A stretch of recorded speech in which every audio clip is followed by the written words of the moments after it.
Hello friends, and welcome to writing. On Monday, we thought about the characters in our small moment stories. We thought about the character traits that we want these characters to show, and we thought about how we can show these character traits by including what these characters do or their actions and what these characters say or the dialogue. So today we are going to take all of that brainstorming that we did, and we are going to apply that to our writing. So we need to first find the work that we did on Monday. So you may have saved that to your Google Drive, you may have taken a picture of your work, or you may have it in front of you if you did it on paper.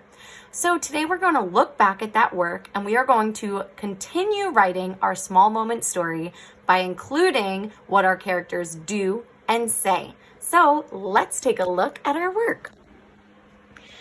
I looked back at the slides that I typed into. So the first slide, I brainstormed with the characters in my story, and I wrote me and my brother, Max. Then on the next slide, I wrote all about me. So I wrote the character traits that I wanted to show. I wrote about some of the things that I do in my story and some of the things that I say. I also looked back at the slide that I typed about my brother, Max. And I thought about the character traits that Max shows. I thought about what Max does in the story and what Max says in the story. All right, so I'm going to show you some of my writing, and we're going to see if I was able to include what my characters do and say.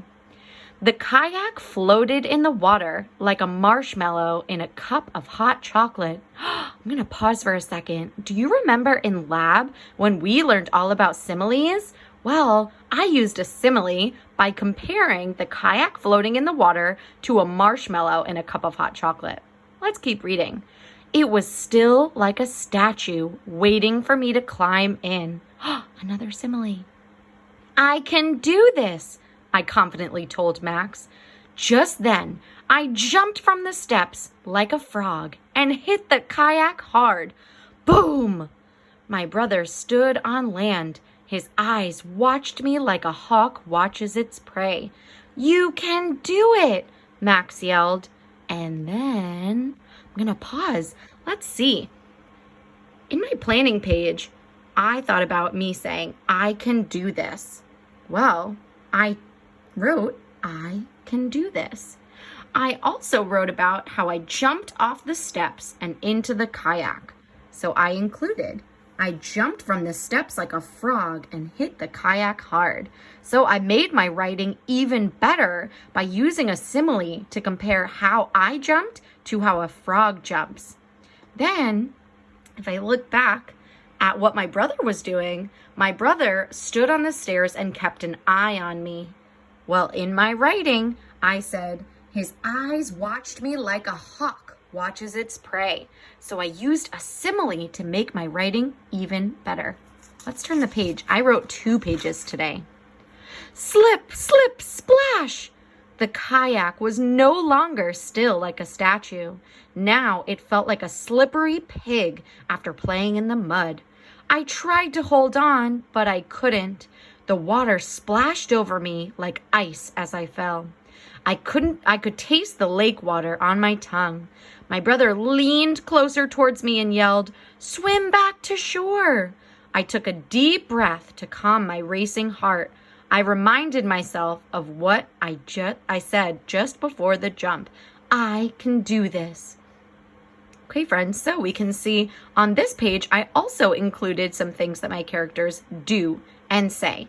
So I talked about how I tried to hold on, but I couldn't, and how the water splashed over me like ice. So I used another simile. I also used one of my senses. I talked about how I could taste the lake water on my tongue. So don't forget, we talk about, or we use our senses in our writing, not only to describe our setting, but throughout our story. I also included what my brother said, swim back to shore. And then I talked about taking a deep breath to calm my racing heart. So friends, my story is not done.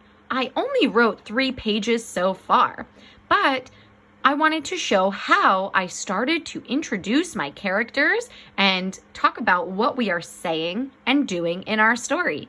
Next week, we will think about how our stories end. But for this week, we want to just introduce our characters and tell what they are doing and saying. All right, friends, have a great day.